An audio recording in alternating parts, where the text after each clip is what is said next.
स्वागत है आप सभी का हमारे YouTube चैनल में। और आज हम लोग इस वीडियो में डिस्कस करने वाले हैं चैप्टर नंबर 1 बायोलॉजी से क्लास 8 की बुक है ये। सबसे पहला चैप्टर है transport of food and mineral in plants. तो हमें पता है कि जितने भी लिविंग ऑर्गेनिज्म हैं, हर किसी में जो इसेंशियल एलिमेंट्स हैं, न्यूट्रिएंट्स हैं, वाटर है, मिनरल है, उसके ट्रांसपोर्ट के लिए एक सिस्टम बना हुआ है, एक वे बना हुआ है ना, ट्रांसपोर्ट करने के लिए सब्सटेंसेस को। ठीक है, जैसे न्यूट्रिएंट, वाटर और ऑक्सीजन शरीर के एक हिस्से से दूसरे हिस्से तक जाता है और इसके लिए एक पर्टिकुलर सिस्टम है। अगर हम सिंगल सेल्ड ऑर्गेनिज्म की बात करें, जैसे सिंगल सेल में आपका अमीबा है, पैरामीशियम है और कुछ एल्गे हैं, तो मटेरियल इनमें जो ट्रांसफर होता है वो ट्रांसफर होता है डिफ्यूजन के थ्रू। अब डिफ्यूजन क्या होता है आगे समझेंगे हम। तो मेनली ये याद रखिए कि डिफ्यूजन के थ्रू होता है। और सिंपल, और वहां पे कैसा था, यूनिसेलुलर की बात थी। अब यहाँ पे सिंपल मल्टी सेलुलर प्लांट्स की अगर हम बात करें, पेड़ पौधों की, जैसे एल्गे है, फंजाई है और एनिमल्स जैसे कि स्पॉन्जेस हैं और हाइड्रा है, तो इनके अंदर भी जो चीजें हैं, मटेरियल्स है, सब्सटेंसेस, ऑक्सीजन हो गया, वाटर हो गया, फूड हो गया, ये चीजें एक जगह से दूसरी जगह, एक सेल से दूसरी सेल तक जाती हैं, किससे? डिफ्यूजन से। अब डिफ्यूजन दो बार आ गया, समझते हैं डिफ्यूजन क्या होता है। यहां पे मॉलिक्यूल्स ज्यादा हैं, यानी कह सकते हो हायर कंसंट्रेशन है मॉलिक्यूल्स का, और यहां पे लोअर कंसंट्रेशन है मॉलिक्यूल का। तो यहां पे ग्रेडियंट किधर जा रहा है? लोअर कंसंट्रेशन की तरफ। तो हायर कंसंट्रेशन से क्या होगा? पार्टिकल्स मूव करेंगे लोअर कंसंट्रेशन की तरफ बैलेंस करने के लिए, and this process is only called diffusion. तो इसमें अभी तक हमने देखा कि जो वाटर, फूड, मिनरल जो मूव कर रहा है सेल टू सेल या आउटसाइड टू सेल, तो that is only just because of the process of diffusion. अब यहां पे कुछ कॉम्प्लेक्स प्लांट की और एनिमल्स की, जिसमें हम लोग ह्यूमन बींग्स भी हैं, अगर इनकी बात की जाए तो एक अच्छे से वेल डिफाइंड ट्रांसपोर्ट सिस्टम बना हुआ है। और ये जो ट्रांसपोर्ट सिस्टम बना हुआ है, ये दो मेन ट्रांसपोर्टेशन काम है इसका। एक पहला तो ये कि न्यूट्रिएंट और ऑक्सीजन हर एक बॉडी सेल तक लेके जाएगा। न्यूट्रिएंट्स जो भी एसेंशियल एलिमेंट्स है हमारे ग्रोथ के लिए, है ना, या पेड़ पौधों के ग्रोथ के लिए, प्लांट्स में चाहे एनिमल्स में, तो उसको ये लेके जाएगा हर एक बॉडी सेल तक। इसके अलावा एक और सिस्टम देखने को मिलेगा, दूसरा ट्रांसपोर्ट सिस्टम में ही दूसरा काम क्या होगा कि जो हार्मफुल, हानिकारक चीजें हैं जो हमारे शरीर से बाहर होनी चाहिए, जैसे कार्बन डाइऑक्साइड, अमोनिया, यूरिया, ये सब बॉडी सेल से एक्सक्रीटरी ऑर्गन के थ्रू होता हुआ बाहर निकल जाता है। तो मेनली दो तरीके से जो है कॉम्प्लेक्स प्लांट और एनिमल में, ये दो तरीके से ट्रांसपोर्ट सिस्टम काम करता है। इस चैप्टर में हम लोग बेसिकली पढ़ने वाले हैं ट्रांसपोर्ट सिस्टम प्लांट्स के अंदर। ये जो ट्रांसपोर्ट सिस्टम है प्लांट के अंदर, इसको वैस्कुलर सिस्टम भी कहा जाता है। तो कहीं अगर नाम हो वैस्कुलर, कंफ्यूज नहीं होना है। साथ ही एक और नाम है conducting system. If we are talking about conducting system, it means we are talking about transport system और vascular system। ट्रांसपोर्ट सिस्टम ये सिंपल में अभी हमने देखा कि जैसे सिंपल वाले में नहीं मिल रहा था, सिंपल प्लांट में और इसमें एनिमल्स में, लेकिन यहाँ पे भी वही है, कुछ नाम दे दिए हैं, क्लेमाइडोमोनास एंड स्पाइरोगायरा, इसमें तो नहीं मिलेगा। लेकिन अच्छे से जो विकसित होते हैं बड़े पौधे, जैसे कि पिटूनिया होता है, विंका है, मस्टर्ड है, बाल्सम है, मैंगो है, नीम है, और इस तरह के बहुत सारे न जाने कितने पेड़ पौधे हैं, इनमें जो ट्रांसपोर्ट सिस्टम होता है पूरी तरह से वेल डिफाइंड होता है। ठीक है, तो ट्रांसपोर्ट जो सिस्टम बना हुआ है ये खास तरीके के टिश्यूज से बना हुआ है। सेल्स मिलकर टिश्यूज फॉर्म करते हैं, तो खास तरह के टिश्यूज जिनको कंडक्टिंग टिश्यू कह सकते हैं, जिसमें पाइप लाइक सेल्स होते हैं। किस तरह से? देखो, ये पाइप की तरह है ना, पाइप की तरह ये सेल्स होते हैं, और ये इस तरीके से अरेंज रहते हैं, end to end, end to end एक दूसरे के साथ कैसे रहते हैं? अरेंज रहते हैं, तो ये खास तरह के टिश्यूज के द्वारा ही परफॉर्म होता है। ये टिप ऑफ द रूट यानी कि पेड़ की जड़ से लेके पत्तियों के टिप तक, पत्तियों तक जाते हैं कंटिन्यूअस चैनल के through, passing through the stem यानी कि रूट से होते हुए, तने से होते हुए, शाखाओं से होते हुए पत्तियों की टिप तक ये चैनल, ये नेटवर्क आपको देखने को मिलेगा पूरा।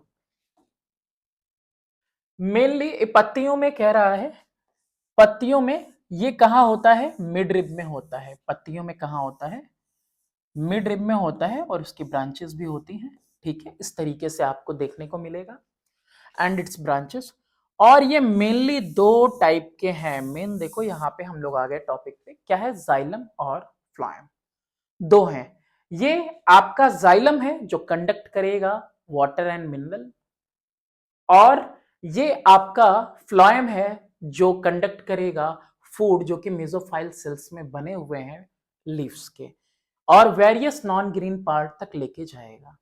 ये एक आपका यूनिडायरेक्शनल होता है, और ये बाई डायरेक्शनल होता है, मल्टी डायरेक्शनल भी कह सकते हो, क्योंकि हर एक डायरेक्शन में जहां जहां जरूरत होती है वहां वहां ये फूड लेकर जाता है। चलो पहले बात करते हैं जाइलम की।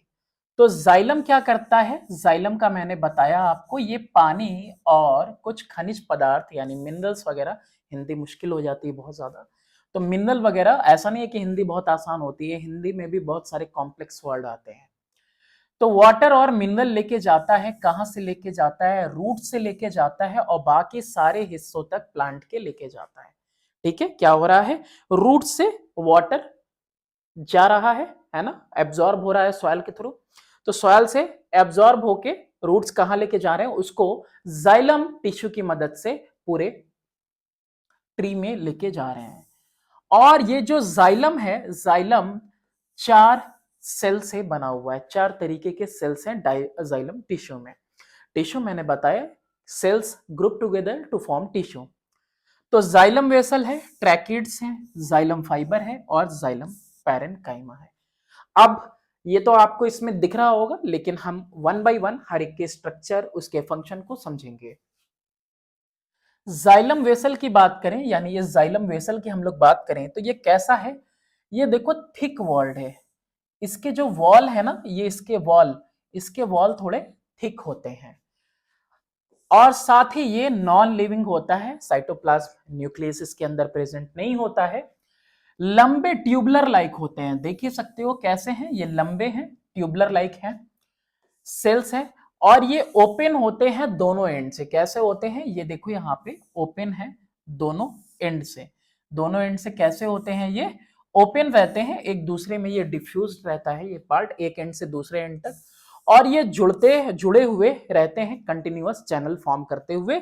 कंटिन्यूअस चैनल फॉर्म करते हैं पेड़ की जड़ों से लेके स्टेम के थ्रू होते हुए, ब्रांचेस से लेके टिप ऑफ द लीफ तक, एक के बाद एक ज्वाइन होते हुए पूरा नेटवर्क है इनका पाइप का। ठीक है, वाटर इसके अंदर, वेसल के अंदर राइज करता है against the force of gravity. Gravity क्या करती है, हर एक चीज को डाउन टू अर्थ लेके आती है, लेकिन वाटर अगेंस्ट ग्रेविटी पेड़ के ऊपरी हिस्से तक जा रहा है, और ये मैकेनिज्म हम समझेंगे आगे वन बाय वन। पहले तो जाइलम वेसल्स को हमने देख लिया, तो ये जाइलम वेसल्स था आपका।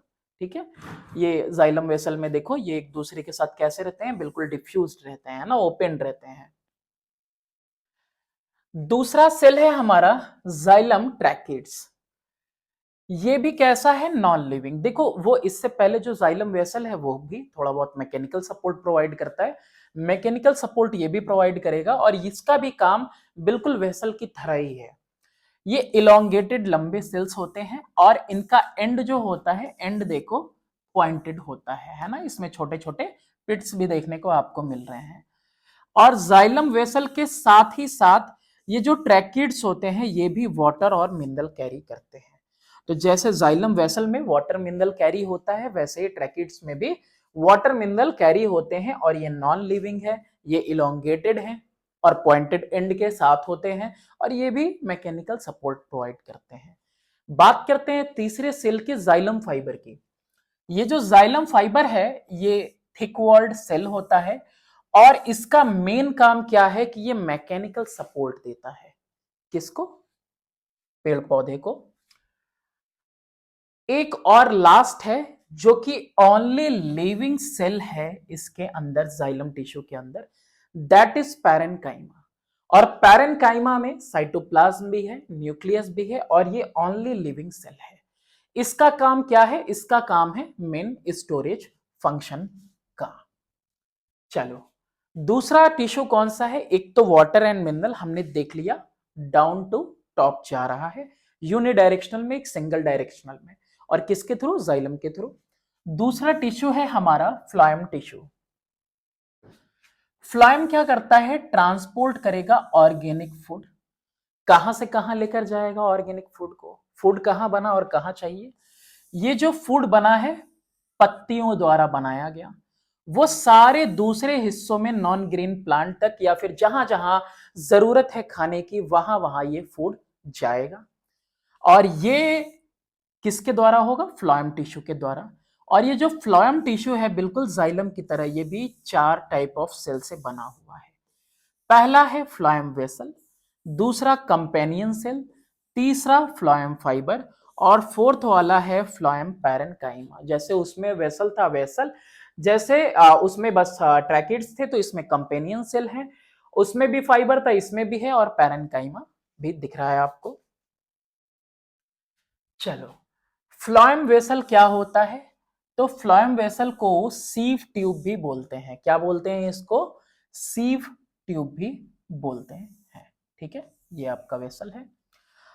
अब ये किस तरह का शेप इसका दिखाई दे रहा है? इसका शेप हमको सिलिंड्रिकल दिखाई दे रहा है। कैसा दिखाई दे रहा है? सिलिंड्रिकल है। और इसके जो वॉल्स होते हैं, इसके वॉल्स की बात करें तो ये थिन वॉल्ड होता है, लिविंग सेल होता है, अरेंज रहता है कैसा? एंड टू एंड, एक दूसरे के साथ। कैसा है? देखो यहाँ पे अरेंज्ड है, ये एक एंड है, फिर ये दूसरा एंड है, एंड टू एंड एक दूसरे के साथ अरेंज्ड है। और यहाँ पे ये डिफ्यूज्ड नहीं है, यानी यहाँ पे ओपन एंड नहीं है। यहाँ पे देखो आपको सीव प्लेट दिख रही है। जाइलम वेसल की तरह ही ये भी लगातार कंटिन्यूअस चैनल बनाता है और रूट के टिप से लेके पूरे पार्ट तक ट्री के जाता है, even up to the roots भी आता है। But they are end walls, कह रहा है ये जो एंड वॉल की मैंने बात की ये सब परफोरेटेड होते हैं, यानी इसमें छेद होता है। ठीक है, ऐसे प्लेट इसमें छेद है। अब इसीलिए इन एंड वॉल्स, इन जो वॉल्स हैं इनको हम लोग क्या कहते हैं? सीव प्लेट भी कहते हैं, सीव जिसमें छेद हो। ठीक है, तो सीव प्लेट भी इसीलिए इसको कहते हैं। तो ये बात हुई जाइलम वेसल की, लिविंग सेल था, सॉरी फ्लोएम वेसल की, है ना। फ्लोएम वेसल क्या करता है? ट्रांसपोर्ट करता है फूड। और कौन सा फूड? शुगर, है ना, जो स्टोर होता है स्टार्च के फॉर्म में। तो फिर उसको जो है वो क्या करता है? डिस्ट्रीब्यूट करता है सारे पेड़ पौधों में। कौन सा खाना? वो खाना जो बना हुआ है सिंथेसाइज्ड, मतलब बना है मेसोफाइल सेल्स में, पत्तियों के, और वहां से सारे नॉन ग्रीन पार्ट तक लेके जाता है प्लांट के। यानी जहां जहां पर खाने की जरूरत है वहां वहां पे फूड का कंडक्शन होता है। और यही फूड का कंडक्शन करवाना, खाना पहुंचाना, है ना, सोर्स से सिंक तक कहलाता है ना, इस कॉल्ड कंडक्शन ऑफ फूड। ये जो प्रोसेस है, इस प्रोसेस को कहा जा रहा है conduction of food from source to sink. Source जहां से वो बना है और सिंक जहां जहां उसकी जरूरत है। दूसरा है आपका कॉम्पेनियन सेल। कॉम्पेनियन का मतलब ही होता है ये साथ में अटैच रहता है। तो ये आपको जो दिख रहा है ये कॉम्पेनियन सेल साथ में लगा हुआ है। ये मदद करता है सीव ट्यूब की लोडिंग में और अनलोडिंग में, है ना। इसमें से जो है कि सीव ट्यूब में क्या होगा? मटेरियल्स लोड होंगे और अनलोड होंगे। और जो फ्लोएम फाइबर है, ये जो फ्लोएम फाइबर है ये क्या करेगा? प्रोवाइड करेगा मैकेनिकल स्ट्रेंथ, मजबूती देगा। वाइल फ्लोएम पैरेन्काइमा, इसमें भी जो फ्लोएम पैरेन्काइमा है, फ्लोएम पैरेन्काइमा, इसका काम क्या होगा? इसका काम होगा आपका फूड को स्टोर करना। इसका भी काम क्या है? स्टोरेज का काम है। जैसे उसमें भी the only living cell was that xylem parenchyma. अब फंक्शन ऑफ ट्रांसपोर्ट सिस्टम समझते हैं। तो हमने जाइलम देख लिया, फ्लोएम देख लिया। जाइलम के पार्ट्स देखे, 4 मेन टाइप ऑफ सेल्स के बने होते हैं। फ्लोएम में भी देखा 4 टाइप ऑफ सेल्स के बने हुए हैं। अब हम लोग देखते हैं कि ये जो काम है ट्रांसपोर्ट सिस्टम का कैसे चलता है। तो ये जो ट्रांसपोर्ट सिस्टम है, यानी कैरी करना वाटर मिनरल एक डायरेक्शन से दूसरे डायरेक्शन तक, या फिर फूड का कैरी करना, एक डायरेक्शन से इसका ट्रांसपोर्ट करना, एक जगह से दूसरी जगह लेके जाना, ये होता है फ्लोएम के थ्रू। तो अब हम देखेंगे कि ये काम कैसे होता है। तो पहला है कि ट्रांसपोर्ट होगा वाटर और मिनरल, एब्जॉर्ब किया जाएगा किसके द्वारा, रूट्स के द्वारा। रूट्स क्या करेंगे, वाटर और मिनरल को एब्जॉर्ब करेंगे, कहां से, मिट्टी से, सॉइल से। ये डायरेक्शन दिख रहा है, ठीक है। और लेके जाएंगे डिफरेंट पार्ट ऑफ प्लांट। तो मेनली डाउन से टॉप की तरफ जाएगा। ट्रांसलोकेशन होगा फूड का सोर्स से सिंक, इसका मतलब हमने समझा था, यानी कि जहां पे फूड प्रिपेयर हो रहा है वहां से जहां जहां जरूरत है फूड की, हर एक जगह पे फूड जाएगा, यानी कि लीफ से लेके प्लांट के हर हिस्से तक फूड पहुंचेगा फ्लोएम टिश्यू के थ्रू। ट्रांसपोर्ट जो वाटर और मिनरल का होगा, मेनली देखो यहां पे इस तरीके से होगा शॉर्टकट में, इसको अभी बिल्कुल इलेबोरेटेड फॉर्म में पढ़ेंगे। सबसे पहले ये सॉइल पार्टिकल्स को देख लो, और ये पतली सी यहाँ पे फिल्म दिख रही होगी आपको, ठीक है। ये वाटर की है, मिनरल इसमें डिसॉल्व है। तो रूट क्या करेगा, रूट हेयर्स, यहाँ पे एपिडर्मल सेल का ये एक्सटेंशन होता है, आगे अडेप्टेशन में देखेंगे।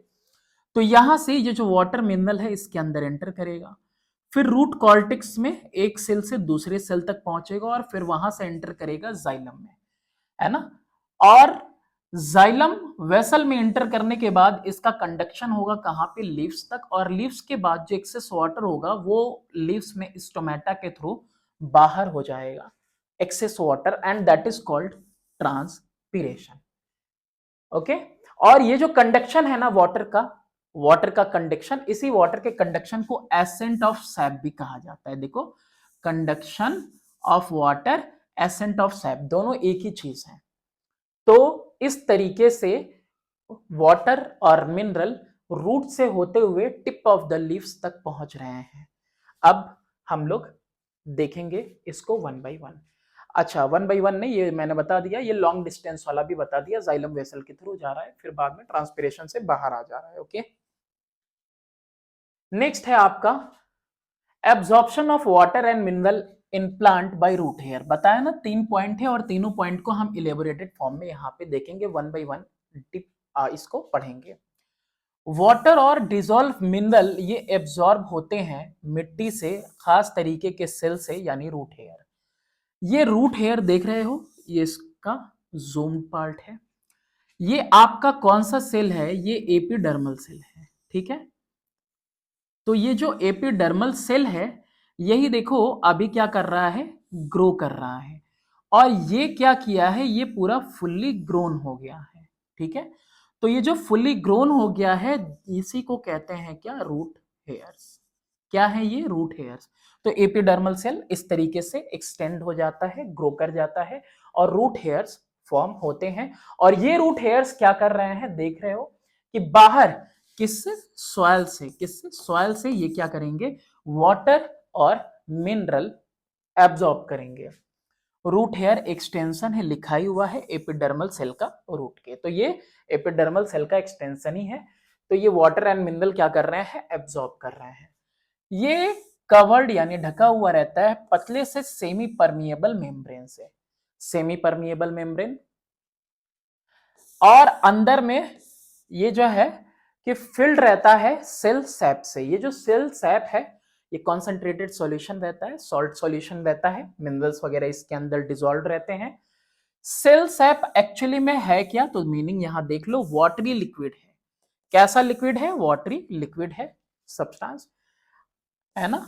और ये कंटेंट रहता है वैक्यूल ऑफ द सेल में, वैक्यूल में सेल के। तो ये जो वैक्यूल्स आपको दिख रहे हैं, खाली जगह दिख रही है, वैक्यूल्स बड़े बड़े, तो ये जो है ढेर सारा वाटर मिनरल एब्जॉर्ब करते हैं, है ना। जितना बड़ा वैक्यूल रहता है उसके अकॉर्डिंग और ज्यादा। एक वर्ड आया सेमी परमिएबल मेम्ब्रेन, क्या होता है, तो सेमी परमिएबल मेम्ब्रेन ये सेलेक्टिव परमिएबल होता है। परमिशन मतलब इजाजत देना, अलाउ करने। तो मेम्ब्रेन ऐसा मेम्ब्रेन होता है जो कुछ खास तरह के मॉलिक्यूल्स को ही सॉल्यूशन के पास करने देता है अपने पोर्स से।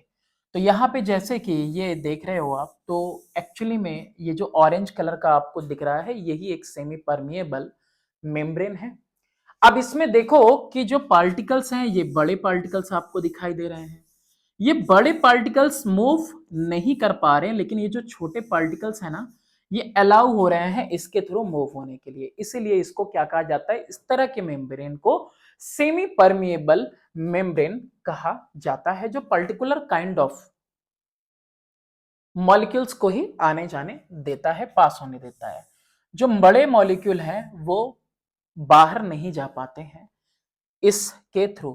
पार्चमेंट पेपर, यूरिनरी ब्लैडर, या तो शीप का या तो गोट का, या फिर एग मेम्ब्रेन या सेलोफेन पेपर, ये सब इस्तेमाल किए जाते हैं लेबोरेटरी में as a semi permeable membrane. Lab में अगर इस तरह का कुछ करना होगा तो उसके लिए इन सबको इस्तेमाल किया जाता है। अब जो रूट हेयर्स हैं, तो रूट्स में एक खास तरह का एडेप्टेशन है वाटर के एब्जॉर्प्शन के लिए, जिसकी वजह से वाटर उसके अंदर एंटर करता रहे। तो ये जो रूट हेयर होते हैं खास तरीके से एडेप्टेड रहते हैं। क्यों? क्योंकि एक तो सेमी परमिएबल मेम्ब्रेन है यूनिसेलुलर रूट हेयर का। यूनिसेलुलर यानी एक सिंगल सेल है ना, एक्सटेंड किया हुआ है।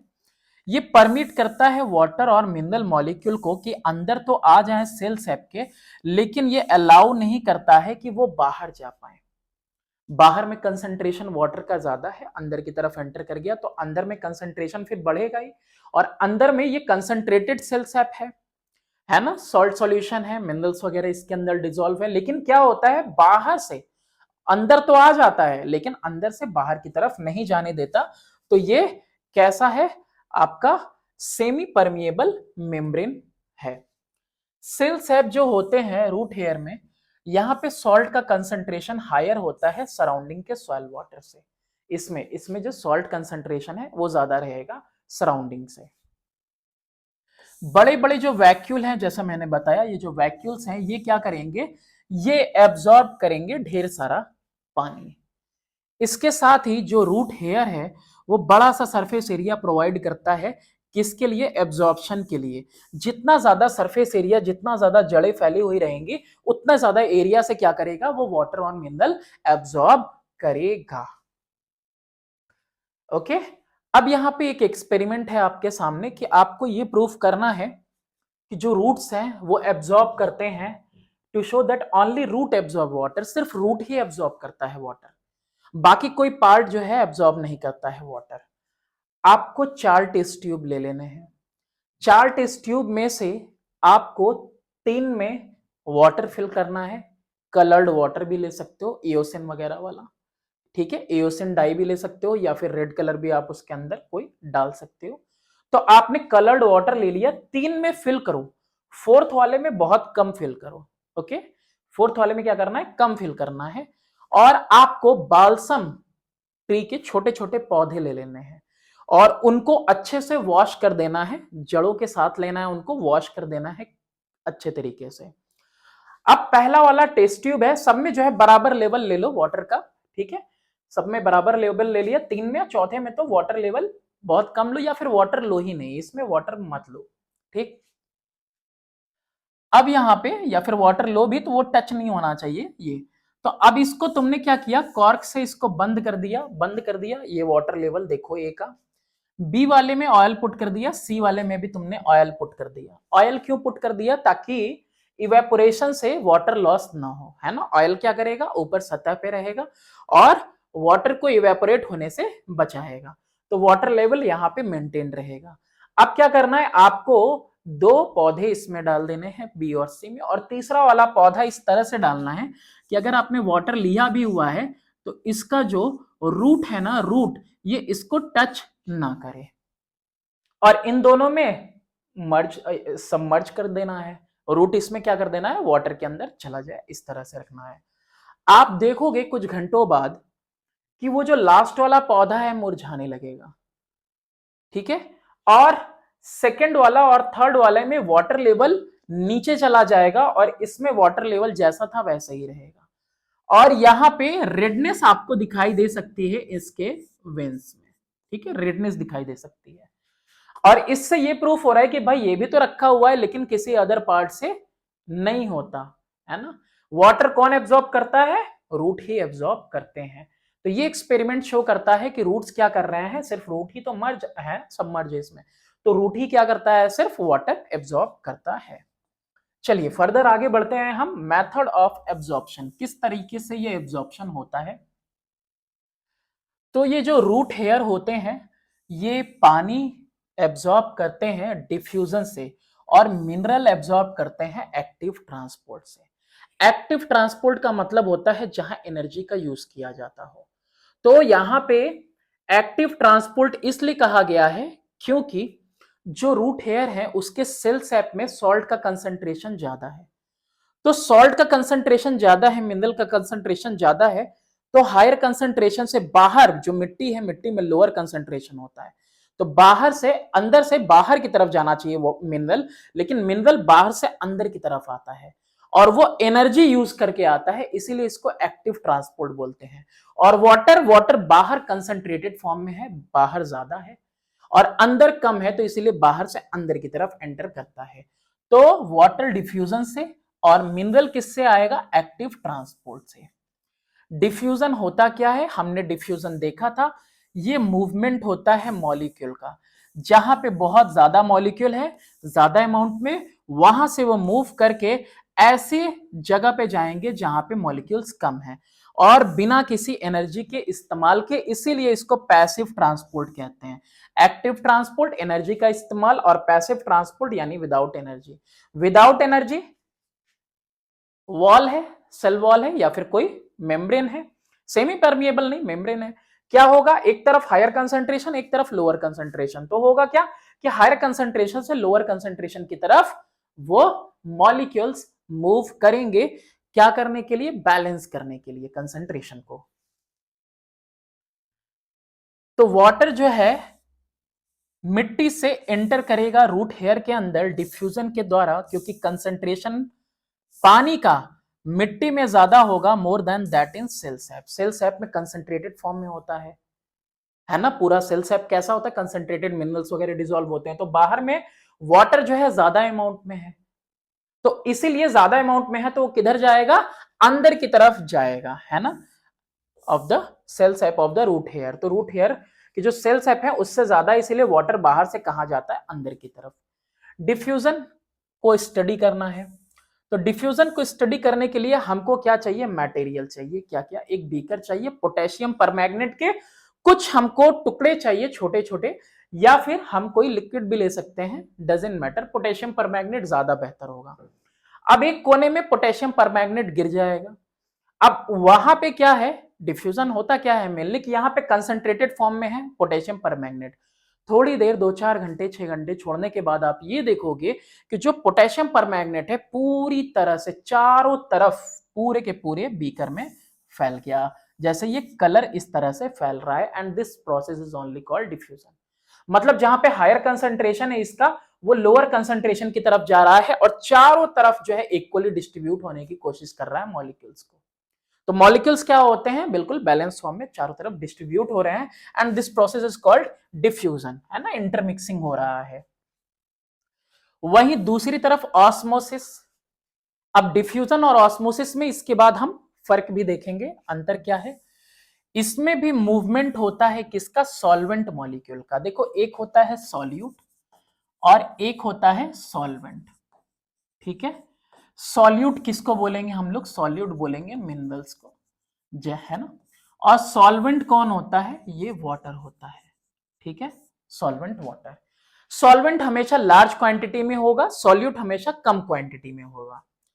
तो जो मूवमेंट है सॉल्वेंट मॉलिक्यूल का यानी वाटर का, from the region of their higher concentration to the region of their lower concentration, जहां पे पानी ज्यादा है वहां से पानी उस तरफ जाएगा जिधर पानी कम है, किसके थ्रू जाएगा, एक सेमी परमिएबल मेम्ब्रेन के थ्रू जाएगा। डिफ्यूजन नॉर्मली ऑकर कर रहा था, बस इसमें और उसमें फर्क क्या है कि यहां पे एक सेमी परमिएबल मेम्ब्रेन के थ्रू वही एक्टिविटी होगी। ये भी क्या कर रहा है, बैलेंस ही तो कर रहा है कंसंट्रेशन ऑफ मॉलिक्यूल्स, एक तरफ से दूसरी तरफ जा रहा है। बैलेंस ही होने के लिए यहां का जो है आपका हाई, यहां पे शुगर सॉल्यूशन है तो वाटर इसमें कम है, वाटर इधर ज्यादा है तो वाटर ज्यादा से कम की तरफ ही तो मूव कर रहा है, लेकिन ये किसके थ्रू हो रहा है, ये सेमी परमिएबल मेम्ब्रेन के थ्रू हो रहा है। और डिफ्यूजन में क्या हो रहा था, हायर कंसंट्रेशन में वाटर था, लोअर कंसंट्रेशन में तो हायर कंसंट्रेशन से लोअर कंसंट्रेशन की तरफ मूव कर रहा था।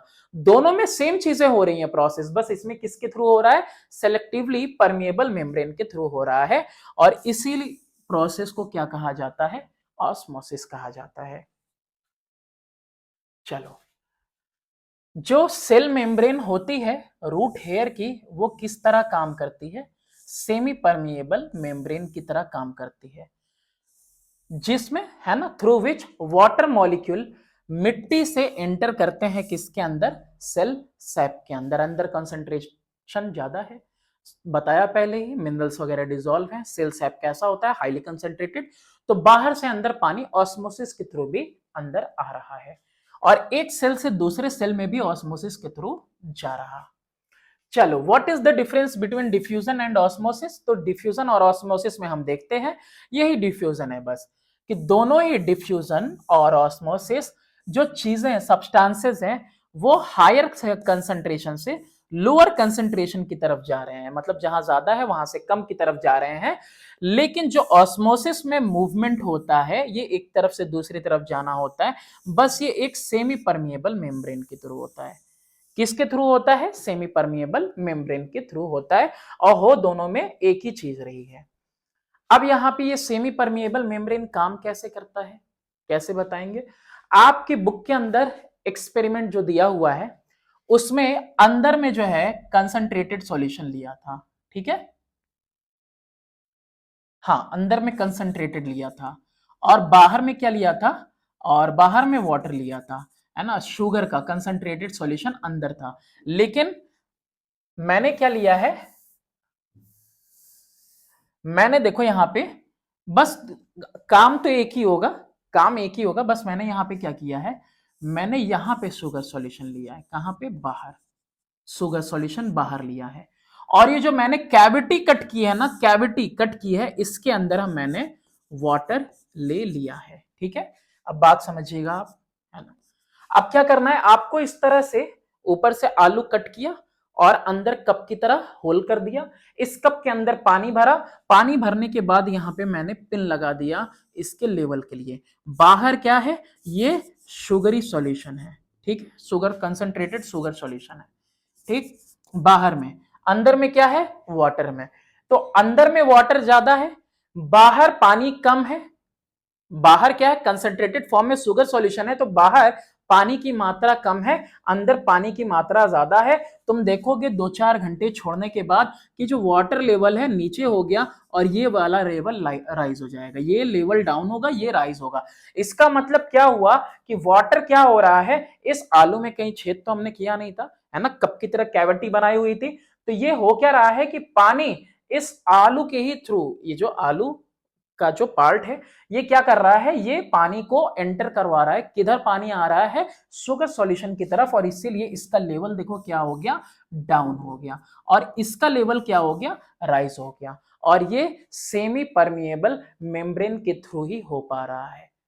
आलू के सेल्स किस तरह से काम कर रहे हैं, सेमी परमिएबल मेम्ब्रेन के थ्रू काम कर रहे हैं, ठीक है। चलो आगे देखते हैं हम लोग। कंक्लूजन यही है कि पानी राइज किया क्योंकि वाटर जो है फ्रॉम द बीकर इनटू, ये तो अपोजिट हो जाएगा, क्योंकि वाटर फ्रॉम द पोटैटो हो जाएगा, वो मूव कर रहा है कहां पे, इनटू द बीकर। चलो नेक्स्ट है एक्टिव ट्रांसपोर्ट। एक्टिव ट्रांसपोर्ट क्या होता है, मतलब एनर्जी का यूज होता है।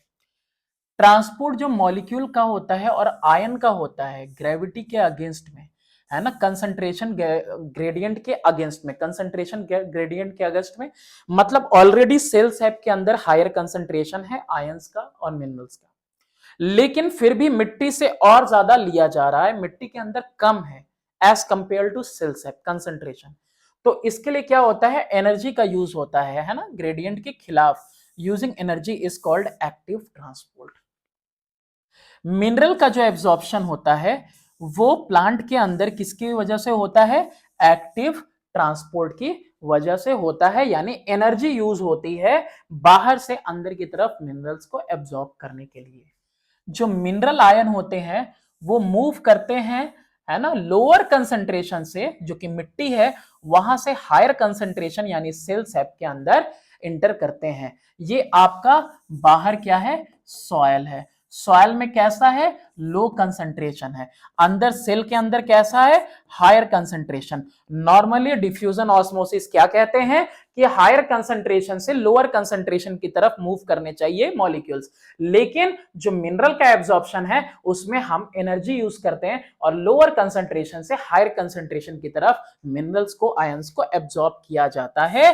किसके खिलाफ, कंसंट्रेशन ग्रेडियंट के खिलाफ। कंसंट्रेशन ग्रेडियंट क्या कहता है कि अंदर से बाहर की तरफ जाना चाहिए, सेल सेप से आउटसाइड जाना चाहिए, लेकिन आउटसाइड से सेल सेप के अंदर आ रहा है एनर्जी का यूज करके। ठीक है, तो ये हो गया। अब तीन चीजें थी, तीनों हमने देख ली। अब यहां पे देखो दूसरा वाला है movement of water through cortical cell. तो वहां पे जो हमने सबसे पहले डायग्राम देखा था, यहां पे तुमने देखा होगा,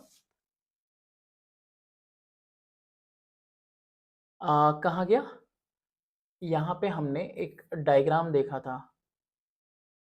हम्म, ये एक डायग्राम था, देखो यहाँ पे, है ना, यहाँ पे। तो यहाँ पे जो हम लोगों ने डायग्राम देखा था, तो उसमें देखा था कि कैसे रूट हेयर्स पहले एब्जॉर्ब कर रहे हैं, एक स्टेप हो गया, फिर कॉर्टेक्स के थ्रू जाएगा, फिर वेसल्स के थ्रू जाएगा, है ना, तीन स्टेप है, एक दो तीन। तो रूट हेयर्स का हमने देख लिया एब्जॉर्प्शन किस तरीके से हो रहा है, फिर इसका भी देखा, और इस रूट हेयर्स में हमने देख लिया कि मिनरल कैसे एब्जॉर्ब हो रहा है, वाटर कैसे एब्जॉर्ब हो रहा है। अब इसके बाद रूट कॉर्टेक्स और इसके बाद जाइलम वेसल में किस तरीके से ये आगे बढ़ेगा। ठीक है, तो चलो वापस से अपनी स्लाइड पे आते हैं। 37 नंबर स्लाइड थी। मूवमेंट वाटर का कॉर्टेक्स सेल्स के थ्रू, ये आपका रूट हेयर्स में जो सेल्स हैं ये कॉर्टेक्स सेल्स हैं। तो इन सेल्स में कैसे जाएगा, वाटर एब्जॉर्ब होता है रूट हेयर्स के द्वारा, ये हमने देखा, और इसके बाद मूव करता है कहां से, सेल से, कॉर्टेक्स के सेल से of root by cell to cell. तो सेल टू सेल ये वाटर मूव करता जाएगा, और मूव कैसे करेगा, ये मूव करेगा ऑस्मोसिस के थ्रू। किसके थ्रू, ऑस्मोसिस के थ्रू।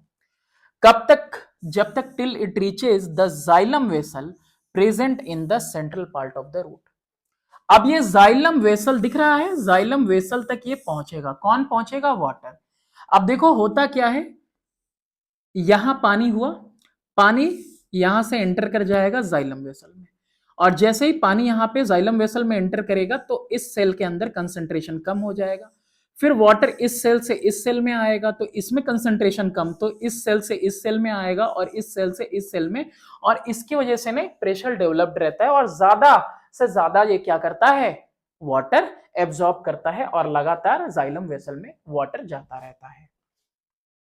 कंडक्शन ऑफ वाटर या एसेंट ऑफ सैप पढ़ते हैं, रूट से लेके पत्तियों तक कैसे जाता है ना, जाइलम वेसल के में अंदर की तरफ।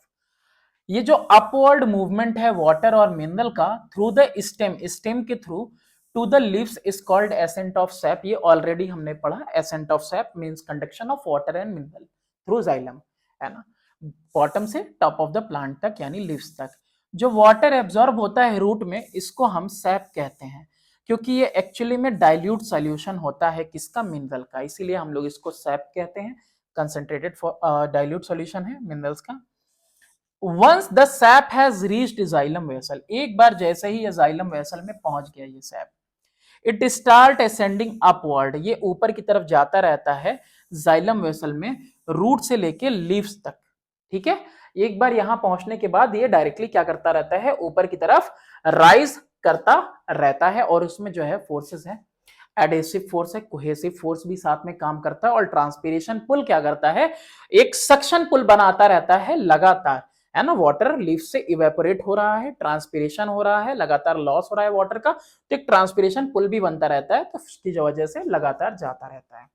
अब यहाँ पे एक एक्टिविटी और है कि आपको डिमोन्स्ट्रेट करना है कंडक्शन ऑफ वाटर या accent of SAP through xylem vessel, कि जाइलम वेसल के थ्रू ही वाटर कंडक्ट हो रहा है ऊपर की साइड। आपको क्या करना है, यहाँ पे एक प्लांट है, क्या नाम है उस प्लांट का, आपको पिटोनिया या फिर बाल्सम या फिर विनका प्लांट, इसमें से कोई एक पौधा ले लेना है और पौधे की एक जो ट्विग है अच्छी सी उसको कट कर लेनी है। अब ये ट्विग हमने कट कर लिया, अब इसमें इओसिन डाई ले लेंगे वाटर के साथ, या फिर कलर ले लेंगे, रेड कलर ले लेंगे या इओसिन डाई ले लेंगे, और इसको हम वाटर के अंदर अच्छे से मिक्स कर लेंगे। उस वाटर के अंदर जो हमने ब्रांच कट की है, छोटी सी ट्विग कट की है, उसको हम इसके अंदर पुट कर देंगे और पुट कर देंगे, ट्रांसपीरेशन होता रहेगा। अब कुछ घंटे बाद हम क्या करेंगे, इसको निकाल के कट करेंगे, वर्टिकली भी कट करेंगे, हॉरिजॉन्टली भी कट करेंगे, और कट करके जब माइक्रोस्कोप के थ्रू देखेंगे तो हम ये देखेंगे कि सिर्फ जाइलम वाला जो हिस्सा है वही रेड दिखाई दे रहा है। इट मींस कि जो वाटर ट्रांसपोर्ट हो रहा है, एसेंट ऑफ सैप हो रहा है, that is happening only because of xylem tissue. Okay, चलो नेक्स्ट, ये हो गया। ओके, चलो ये एक्सपेरिमेंट है। नेक्स्ट, अब इसके बाद रूट प्रेशर क्या होता है। ये इनिशियल पुशिंग फोर्स होता है, ज्यादा से ज्यादा वाटर लिया जा रहा है और वो पुश हो रहा है, वो ऊपर की तरफ चढ़ता चला जा रहा है। प्लांट रूट क्या करते हैं, एक प्रेशर बिल्डअप करते हैं, है ना, बिल्ड करते हैं। प्लांट की जो जड़ें होती हैं वो प्रेशर बनाती हैं, जो प्रेशर क्या करता है, वाटर को धक्का देता है अपवर्ड मूव करने के लिए। जाइलम वेसल के अंदर वाटर राइज कर रहा है और इसी प्रेशर को जो वो बनाते हैं रूट, इसी को रूट प्रेशर बोलते हैं। ये इनिशियल पुश देता है वाटर मॉलिक्यूल को जाइलम में एंटर करने के लिए, और ये वाटर कॉलम को ऊपर की तरफ हमेशा, है ना, ऊपर की तरफ होल्ड करके भी रखता है। रूट प्रेशर एक्चुअली में कैसा होता है, हाइड्रोस्टेटिक प्रेशर होता है, जो डेवलप होता है एक्यूमुलेशन की वजह से, सॉल्यूट मिनरल की वजह से जाइलम के अंदर। ठीक है, तो इनका जमा होना, और वाटर जो है फिर उसमें क्या होता है, डिफ्यूज होता है जाइलम में, और जाइलम में जब वाटर डिफ्यूज होता है, मिनरल्स वगैरह एक्यूमुलेट करके डिफ्यूज हो गया, तो फिर क्या हो गया, डिफ्यूज होते हुए इसके अंदर प्रेशर इंक्रीज करता है, तो हाइड्रोस्टेटिक प्रेशर या फिर कह सकते हो रूट प्रेशर इंक्रीज करता है। और ये पुश करता है जाइलम सैप को, जाइलम सैप जो है जाइलम के अंदर, उसको पुश करता है कि वो क्या करे, राइज करे अपवर्ड फ्यू मीटर तक in the stem and leaves, stem और लीव्स में। इसके अलावा भी आप हायर क्लासेस में पढ़ोगे कि कोहेसिव फोर्स, है ना, इस तरीके से आपका जाइलम है, तो यहाँ पे एक दूसरे के साथ ये चिपके रहेंगे, और एडेसिव फोर्स यानी इसके वॉल्स के साथ ये धीरे धीरे चिपकेंगे, है ना, एक के साथ एक, और ये पूरा ऊपर लीव्स तक जाएंगे, और लीव्स तक जाते ही क्या होगा, ट्रांसपीरेशन होगा। ट्रांसपीरेशन एक और पुल देगा उनको, है ना, इंक्रीज करेगा सक्शन पुल। जैसे ही ये पहुंचेंगे तो ट्रांसपीरेशन होगा और वो और सक्शन पुल इंक्रीज हो जाएगा, है ना। स्ट्रॉ वगैरह से जैसे आप पीते हो तो वैसे ही क्या होता है कि स्टोमेटो ओपन होता है, वाटर लॉस होता है, तो और ज्यादा वाटर नीचे की से ऊपर की तरफ वो खींचता है। चलो नेक्स्ट आगे हम देखते हैं, डिमोन्स्ट्रेट करना है कि रूट में सच में प्रेशर होता है, तो बिल्कुल मैनोमीटर का इस्तेमाल किया जाता है रूट प्रेशर को नापने के लिए। तो यहां पे क्या करेंगे, एक स्टेम हमने कट कर दिया, स्टेम कट करने के बाद मैनोमीटर वाली जो पाइप है वो उसके ऊपर एकदम बिल्कुल इंसर्ट करके रबर से या किसी चीज से, टेप से पूरा सील कर देंगे, और उसके बाद वाटर एक लेवल तक फिल कर देंगे इसके अंदर। ये इसके पीछे ना स्केल होता है, क्या होता है, स्केल, ठीक है, इस तरह से स्केल होगा जो बताएगा इसकी वैल्यू कि वाटर किस लेवल तक है, तो वाटर एक लेवल तक है। तो यहाँ पे जो वाटर फिल कर दिया हमने एक लेवल तक, वो लेवल हमने मार्क कर दिया। और पेड़ कैसा होना चाहिए भाई, मिट्टी से लगा ही हुआ होना चाहिए, ठीक है, ऊपर से बस आपने स्टेम कट किया है। अब इसके बाद आप लेवल जो देखोगे ना वाटर का, तो वाटर का जो लेवल है जो आपने यहाँ पे लिया हुआ था उससे राइज कर गया। राइज कर गया मतलब क्या हो रहा है, अंदर से कोई प्रेशर है तभी तो ये क्या हो रहा है, वाटर ऊपर की तरफ राइज हो रहा है। तो ये एक्सपेरिमेंट प्रूव करता है कि जो रूट्स हैं वो एक्सर्ट करते हैं प्रेशर। अब बात आई, एक हमने पढ़ा अभी ट्रांसपीरेशन के बारे में, तो ट्रांसपीरेशन भी पढ़ लेते हैं। ट्रांसपीरेशन एक्चुअली में लॉस ऑफ वाटर होता है इन the form of water vapour. Water vapour के फॉर्म में पानी लगातार लूज होता रहता है from leaves and green herbaceous stems through stomata. किससे? जो हरे भरे पार्ट हैं, जो पत्तियां हैं, जहां स्टोमेटा है और लेंटिकल्स के थ्रू भी होता है, वो आप बाद में पढ़ोगे, अभी फिलहाल इतना ही है। तो उससे भी वाटर का लगातार क्या होता रहता है? लॉस होता रहता है। इसी को हम लोग कहते हैं ट्रांसपिरेशन। और ये जो वुडी स्टेम है ये लेंटिकल्स के थ्रू होता है, जो मैंने अभी बताया। सिर्फ 1 से 2% पानी, है ना, एब्जॉर्ब जो रूट से होता है उसको प्लांट यूज इस्तेमाल करता है। प्लांट क्या कर रहा है? पानी ढेर सारा ले रहा है, लेकिन इस्तेमाल कितना कर रहा है? सिर्फ 1 से 2%। और ढेर सारा अमाउंट ऑफ वाटर क्या कर रहा है? ये लूज कर देता है, more than 95% lost by plant by transpiration, transpiration से, है ना, बहुत ज्यादा। अच्छा, फैक्टर्स अफेक्टिंग ट्रांसपिरेशन, ट्रांसपिरेशन के रेट को अफेक्ट करने वाले बहुत सारे फैक्टर हैं, जैसे रेट ऑफ ट्रांसपिरेशन की किस स्पीड से ट्रांसपिरेशन होगा, ये डिपेंड करता है फॉलोइंग फैक्टर पे। टेम्परेचर ऑफ एयर, अगर तापमान हवा का इंक्रीज करता जाता है तो इंक्रीज हो जाएगा ट्रांसपिरेशन, क्योंकि capacity of air to hold water vapour increases. और ज्यादा तुम वाटर वेपर एयर में ऐड करते जाओ, और ज्यादा कैपेसिटी हो गई, वो और ज्यादा कैरी कर सकता है, तो ट्रांसपिरेशन गर्मी के मौसम में बढ़ जाएगा। ह्यूमिडिटी डिक्रीज करता है ट्रांसपिरेशन, ह्यूमिडिटी, बारिश का मौसम है, ऑलरेडी वाटर मॉलिक्यूल चारों तरफ हैं, तो ट्रांसपिरेशन कहां होगा? कम होगा। जैसे हम लोगों को भी स्वेटिंग होती है, वो कहां से इवेपोरेट कर पाती है सही से? तो इसीलिए जो है हम लोगों को जो है थोड़ा अनकंफर्टेबल फील होता है ना, जब स्वेटिंग वगैरह होती है बारिश के मौसम में। ऑलरेडी वाटर मॉलिक्यूल चारों तरफ एनवायरमेंट में है, ह्यूमिडिटी है, तो ह्यूमिडिटी क्या कर देगी? डिक्रीज कर देगी ट्रांसपिरेशन को।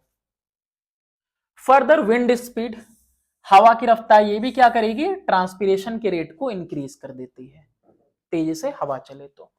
Light causes stomata to open and increase transpiration, तो दिन के मौसम में ट्रांसपिरेशन ज्यादा तेजी से होगा, क्योंकि ये डे टाइम में खुले हुए रहेंगे, है ना, ज्यादा खुलेंगे, बंद होंगे, है ना। सिंस स्टोमेटा रिमेन ओपन, खुले रहते हैं ड्यूरिंग डे एंड क्लोज्ड रहते हैं ड्यूरिंग नाइट, तो रात में इसका मतलब ट्रांसपिरेशन कैसा होगा? रात में ट्रांसपिरेशन कम होगा। तो ये फैक्टर्स थे जो अफेक्ट करते हैं रेट ऑफ ट्रांसपिरेशन को।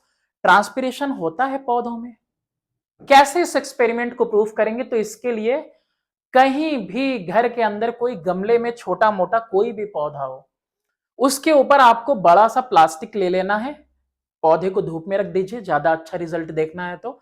छाव में भी होगा लेकिन कम वाटर ड्रॉपलेट फॉर्म होंगे। धूप में क्या होगा? स्टोमेटा ओपन है, ट्रांसपिरेशन का रेट हाई है, तो धूप में आपने गमले के पौधे को रख दिया, कोई छोटा मोटा पौधा रख दिया आपने, या फिर कोई बड़ा पेड़ वगैरह भी है तो उसकी एक आप ब्रांच हो, उस ब्रांच के ऊपर आप क्या करो? पूरा पॉलिथीन बैग इस तरह से बांध दो, और आप 1 से 2 घंटे बाद देखने के लिए आओ तो आपको उसके अंदर वाटर मॉलिक्यूल दिखाई देंगे। कहां से आए? पॉलिथीन में तो थे नहीं पहले से, तो एक्चुअली में वो ट्रांसपिरेशन की वजह से आए। चलो, तो ये एक्सपेरिमेंट भी हो गया जो प्रूफ करता है। इंपॉर्टेंस क्या है ट्रांसपिरेशन का? बहुत इंपॉर्टेंस है इसका, ट्रांसपिरेशन का। पेड़ कटते जा रहे हैं, ग्लोबल वार्मिंग बढ़ती जा रही है, देखो क्या है। ट्रांसपिरेशन जो है यानी loss of water from the tree, ये मदद करता है अपवर्ड मूवमेंट में, पानी के और मिनरल के रूट से लीफ तक जाने में। ट्रांसपिरेशन क्या करता है? एक सक्शन फोर्स बनाता है, जिसको ट्रांसपिरेशन पुल कहते हैं, जाइलम वेसल के अंदर, which pulls water up to the top of tree. ये हमने आपको बताया कि जैसे पानी रहता है कप के अंदर, या वो कोल्ड ड्रिंक वगैरह है, मैंने ले लिया, अब उसको हम लोग क्या करते हैं? सक करते हैं माउथ के थ्रू, है ना, और सक करते हैं, वो माउथ के थ्रू वाटर लेवल राइज करता है और हमारे माउथ तक आता है। तो एक्चुअली में ये जो वाटर धीरे धीरे पहुंच रहा था लीव्स तक, लीव्स ने इसको क्या किया? ट्रांसपायर करना शुरू कर दिया। अब ये क्या हो रहा है? वेपर फॉर्म में लॉस हो रहा है वाटर का। तो वेपर फॉर्म में लॉस जो हो रहा है वाटर का, तो वो क्या करेगा? एक ट्रांसपिरेशन पुल बनाएगा, यानी ऊपर से जैसा हम कर रहे हैं बिल्कुल वैसा ही, है ना। फिर क्या होगा? वाटर और ज्यादा तेजी से जो है ऊपर की तरफ जाएगा। तो ये मदद करता है ट्रांसपिरेशन किसमें? और जो है सक्शन फोर्स बिल्ड करेगा, और ये वाटर और मिनरल को लीफ तक पहुंचाने में मदद करेगा। Rate of absorption of water increase कर जाएगा when there is more transpiration. ज्यादा ट्रांसपिरेशन होगा तो क्या हो जाएगा, एब्सॉर्प्शन वाटर का अंडरग्राउंड से भी तेज हो जाएगा। ट्रांसपिरेशन प्रोड्यूस करेगा क्या, कूलिंग इफेक्ट, है ना, विच protect plant from heat of the sunlight. जैसे हमारे स्किन्स पे, है ना, ये जो पसीने होते हैं ये क्यों होते हैं, ताकि ये वाटर सिक्रीट करता है ताकि हमको स्किन बर्न ना हो, हमारी स्किन का टेम्परेचर मेंटेन रहे। ठीक है, इसके लिए वाटर क्या होता है, एक्सक्रीट होता है, और फिर धूप वगैरह में आप रहते हो तो फिर उसकी वजह से जो है वो इवेपोरेट होता है, वो एनर्जी जो सन रेस की है वो किस पे आती है, इसी पे। वरना देखते हो ना, ज्यादा धूप में रहने से टैनिंग वगैरह हो जाती है, कालापन आ जाता है। तो यहाँ पे क्या करता है, बर्न करने से बचाता ही तो है हमारा जो स्वेटिंग है mainly. When we keep cut flower, अगर कटा हुआ जो फ्लावर है उसको अगर हम पानी में रख देते हैं तो फ्रेश रहता है कुछ दिन तक। अक्सर लोगों ने गुलाब के साथ ऐसा किया है, कई लोगों को मिल जाता है कहीं से, तो मतलब ग्लास वगैरह में रख दो आप उसको, अगर वो इस तरीके से है उसके ट्रिक के साथ, तो आप उसको अगर रख देंगे पानी के अंदर तो काफी टाइम तक वो फ्रेश रहता है। और बल्कि अगर उसको निकाल के बाहर रख दोगे तो सूख जाएगा। ऐसा क्यों होगा, ऐसा इसलिए होगा क्योंकि इसके पीछे भी कौन है, ट्रांसपिरेशन है। वाटर लगातार जो है ट्रांसपिरेशन के थ्रू क्या हो रहा है, लॉस हो रहा है। तो पानी में जब रखा जाता है तो इसके स्टेम्स जो होते हैं, जो स्टेम है लगातार पानी को एब्जॉर्ब कर रहे हैं, और जो लॉस हुआ है वो रिप्लेस हो जा रहा है इस पानी के through.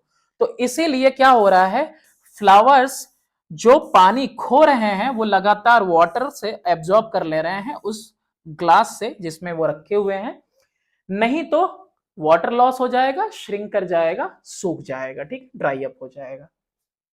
Why do plant lose so much water, इतना सारा पानी लूज क्यों करते हैं ये, जरूरत 1-2% की है, लेते हैं कितना, उससे भी ज्यादा, मोर देन 95%।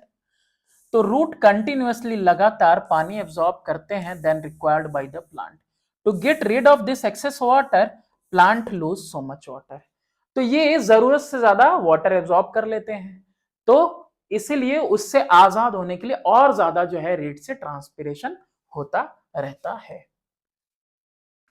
अब यहां पे कुछ एसेंशियल मिनरल्स हैं जो कि प्लांट के लिए जरूरी होते हैं। कुछ बहुत ज्यादा अमाउंट में जरूरी होते हैं, कुछ कम अमाउंट में जरूरी होते हैं, नॉन एसेंशियल भी होते हैं। Inorganic element which plant obtain from the soil are in the form of mineral.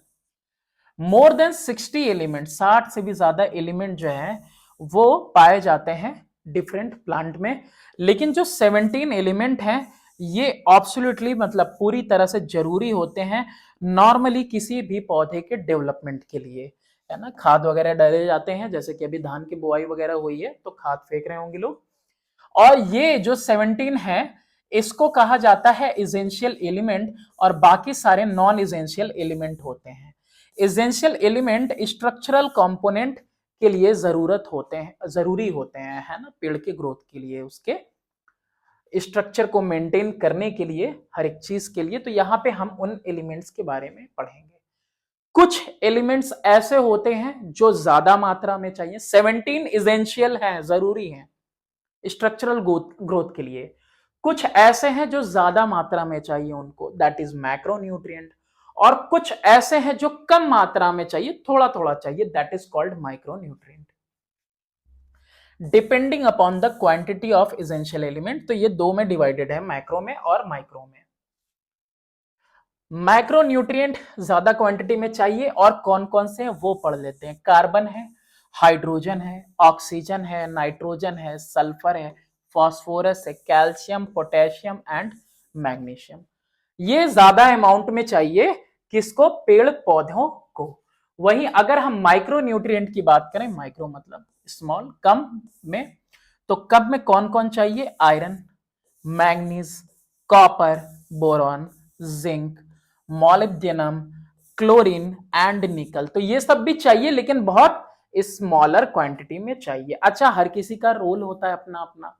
तो ये जो एलिमेंट्स है, जैसे हम लोग ही है ना, विटामिन डी है, विटामिन ए है, विटामिन बी है, अलग अलग सबका रोल है। तो यहाँ पे जो एसेंशियल एलिमेंट्स इनको मिल रहा है सबका अलग अलग रोल है। रोल क्या है पहले तो देख लेते हैं दोनों का मिक्सअप। ये परमिबिलिटी सेल की मेंटेन करने में मदद करता है।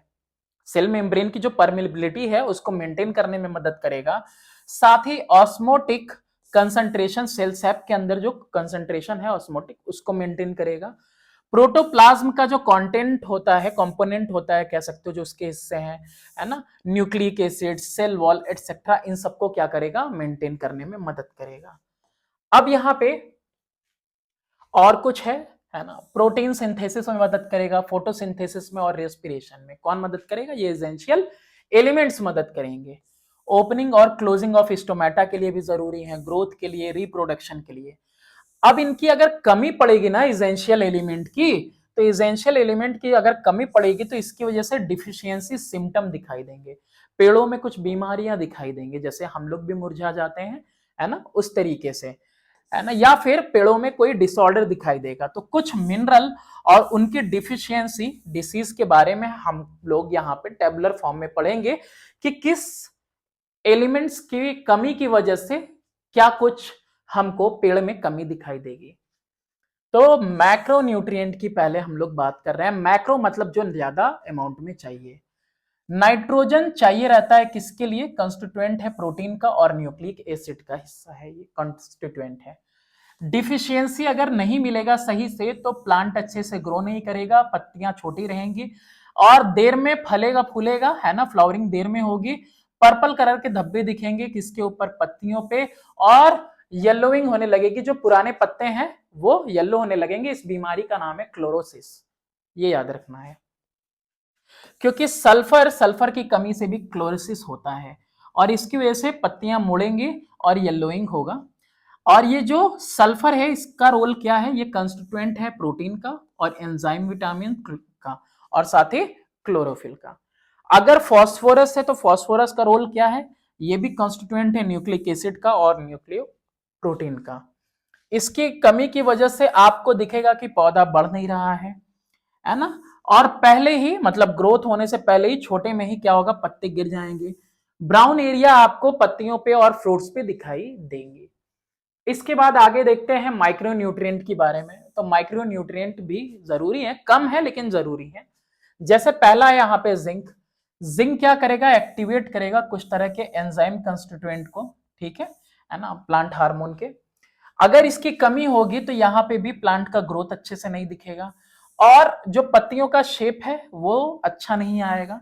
साथ ही साथ यहाँ पे येलोइंग होगी, लीव्स की पत्ती पीली होगी। Manganese role in chlorophyll synthesis, chlorophyll के सिंथेसिस बनने में इसका रोल है और साथ ही साथ नाइट्रोजन मेटाबॉलिज्म में इसका काम होता है। स्पॉट दिखाई देगा लीव्स के ऊपर, येलोइंग ऑफ लीव्स, ये भी दिखाता है कि किसकी कमी है, मैग्नीज की।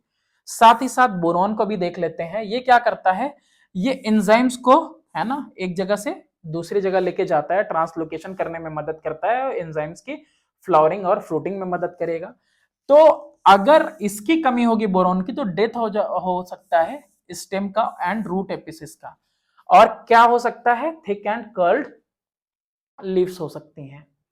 तो ये हमने पढ़ लिया चैप्टर नंबर 1। इसके बाद क्वेश्चन आंसर कुछ डिस्कस करेंगे हम लोग नेक्स्ट वीडियो में। Thanks for watching, do subscribe and share my channel.